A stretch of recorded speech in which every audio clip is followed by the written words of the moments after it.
Salve, salve família, torcida vascaína, um grande abraço aqui para todos vocês. Giro Vascaíno na área para mais um vídeo onde que será lançado às 7 horas da noite. Iremos falar sobre agora, a temporada do Vasco acabou, não tem mais futebol em 2025. Só quando voltar o campeonato estadual e a temporada que vai acontecer dia 14 de janeiro. Antes disso, a gente irá falar sobre o que vai acontecer com o futebol do Vasco. Se haverá uma reformulação, chegadas, saídas.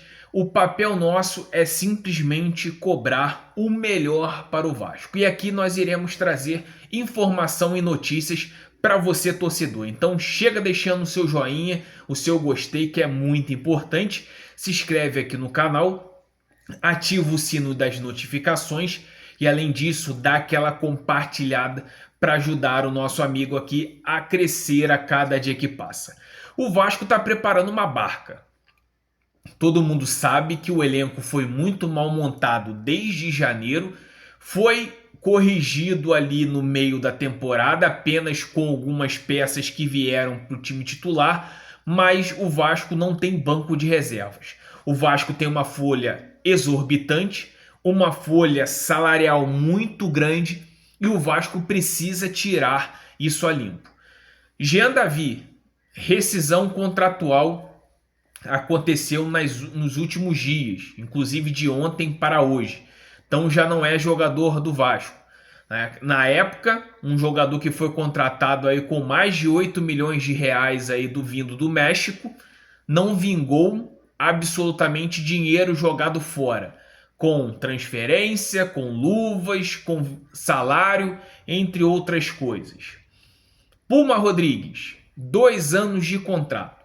Realmente teremos o lateral direito, que há controvérsias. Muita gente critica o lateral pelo erro do segundo gol do Corinthians, que foi um erro dele no início da jogada, mas é um lateral que não consegue jogar muito bem na esquerda. Quebra galho não deveria ser jogador. O jogador tem que jogar na sua posição. Ele é lateral direito, ou possivelmente, pelo fato dele atacar muito, ponta direita. Nada mais além do que isso. Não dá para ele jogar de lateral esquerdo. Por quê? Porque ele é deficiente na perna esquerda, ele não consegue chegar à linha de fundo para fazer um cruzamento, ele fica torto jogando por aquele lado.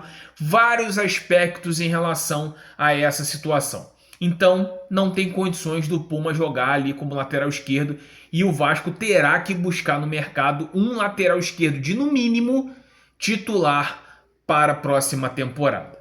Porque, para mim, os dois que estão lá, não contando nem o Leandrinho, são reservas para mim. Então, tem que trazer um cara já com status de titular. Outro jogador que o Vasco, sinceramente, irá comprar. Por quê? Dentro das devidas proporções que eram a zaga do Vasco, com Lucas Oliveira, Lucas Freitas e outros jogadores, inclusive um deles que a gente vai falar daqui a pouco, Carlos Cuesta deve ser comprado em definitivo pelo Vasco. 36 milhões para o Galatasaray. O Vasco já vem costurando esse acordo para que isso seja feito, seja concretizado nessa virada desse ano para 2026. É um jogador que agradou muito a comissão técnica, agradou uma boa parte da torcida, pela questão da vontade, pela questão da saída de bola, pela questão do desarme. Então é um jogador que vai ficar. A questão do Robert Renan ainda vai ser discutida ainda, se isso vai acontecer a opção de compra ou irá deixar para o meio da temporada. Outro jogador que vamos falar aqui, que é gringo também, mas eu não sei para que veio. E aí a gente sempre fala nas minhas lives. A diretoria tem uma boa responsabilidade nessa montagem desse elenco. Maurício Lemos, que quase não atuou em, vou colocar aí, 5 partidas dentro da temporada do Vasco, vai estar de saída, juntamente com o Paulinho. O Paulinho, a gente viu que realmente depois da lesão ele não conseguiu performar. Tudo bem, ele teve uma lesão muito grave e aí acabou que impossibilitou dele ter uma sequência, dele conseguir ter mais minutos. Mas o Maurício Lemos já estava encostado no Atlético Mineiro 1 ano. E o Vasco pensou em contratar esse jogador. É inadmissível como o Vasco adora contratar bagre. Maurício Lemos é um bagre gringo que exonerou a folha salarial do Vasco 12 meses, mais fundos de garantia e 13º. Para quê? Se tivessem pensado um pouquinho fora da casinha, talvez não teria trazido o Maurício Lemos e tinha dado oportunidade para o Lincoln desde o Campeonato Carioca. Talvez seria um jogador aí que não precisaria nem ter contratado Lucas Oliveira e Lucas Freitas, mas às vezes dentro do Vasco a gente sabe muito bem que não é em base de scout que são contratados os jogadores. Vai muito mais além do que isso.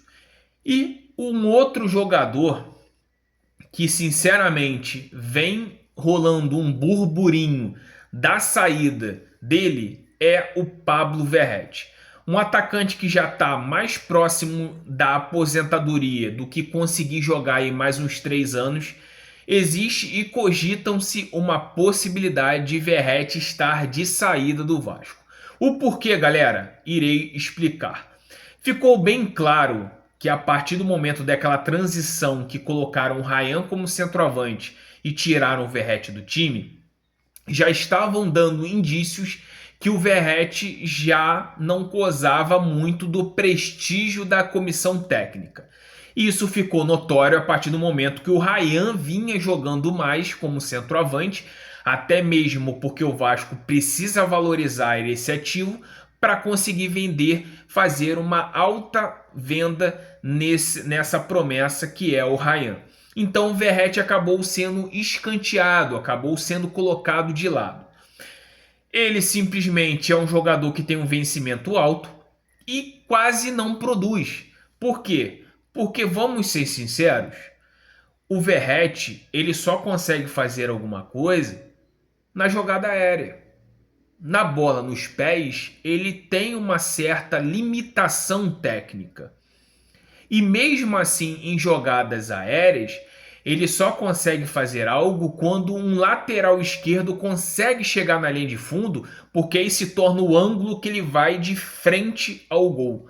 Você pode reparar que raramente, o lateral direito ou o ponta direito cruzava e ele conseguia fazer gol. Por isso que o Lucas Piton era o jogador que dava mais assistências para o Verratti, pela questão do ângulo e ser o lado esquerdo. Pablo Verratti tem vencimento alto, tem um contrato ainda com mais 2 anos com o Vasco, mas eu, sinceramente, eu não emprestaria o Pablo Verratti. Mesmo com essas situações que eu listei sobre a questão técnica do jogador, é um cara que é um líder, é um cara que você vê o choro dele na final da Copa do Brasil, que ele começou a ser muito vascaíno. Inclusive em rede social, ele, a esposa, os filhos sempre postam com a camisa do Vasco.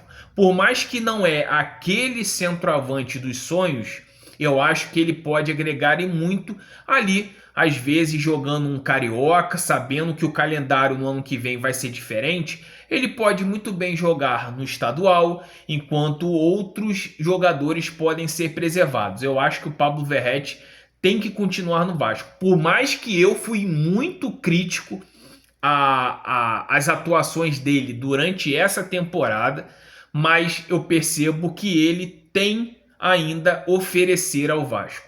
Até porque não é por ele ter essa identificação com o Vasco. Eu acho que ele ainda consegue, em determinados momentos ainda, dependendo do estilo de jogo do Diniz, fazer algo.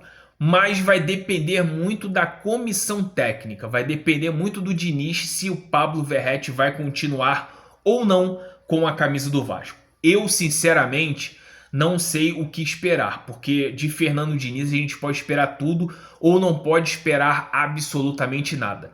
Então, tá nas mãos do Fernando Diniz se realmente Pablo Verratti irá continuar ou não. Esforza volta de empréstimo do Juventude, mas o Vasco já vem trabalhando numa possibilidade de até mesmo emprestá-lo para mais um clube ou tentar fazer uma transferência aí para conseguir valores, que é um jogador jovem, é um jogador promissor, só que não teve muitas oportunidades. Então, esse é o nosso giro de notícias aqui no canal Giro Vascaíno. Conto com a participação de todos vocês para deixar o joinha, deixar o seu comentário aqui também no vídeo sobre todos esses assuntos que nós comentamos e qualquer tipo de assunto você possa colocar, que eu irei ter o maior prazer de te responder. Amanhã, às 10 horas da manhã, sairá o nosso vídeo, onde a gente vai falar sobre as chegadas, possíveis chegadas dessa reformulação que o futebol do Vasco irá passar para 2026. Então, às 10 horas da manhã, um lembrete para vocês, terá um vídeo aqui para a gente comentar sobre essas chegadas. Mas não deixe de seguir o nosso canal, se inscrever, ativar o sino de notificações, compartilhar e muito. E além disso, hype o nosso vídeo, tem uma opção logo do lado dos comentários, é só você deslizar o dedo, hypar o nosso vídeo, faz com que o YouTube ache um vídeo legal e recomende para mais e mais pessoas. Um grande abraço para todos vocês, fiquem com Deus, uma ótima noite, nos vemos amanhã às 10 horas da manhã aqui no canal Giro Vascaíno.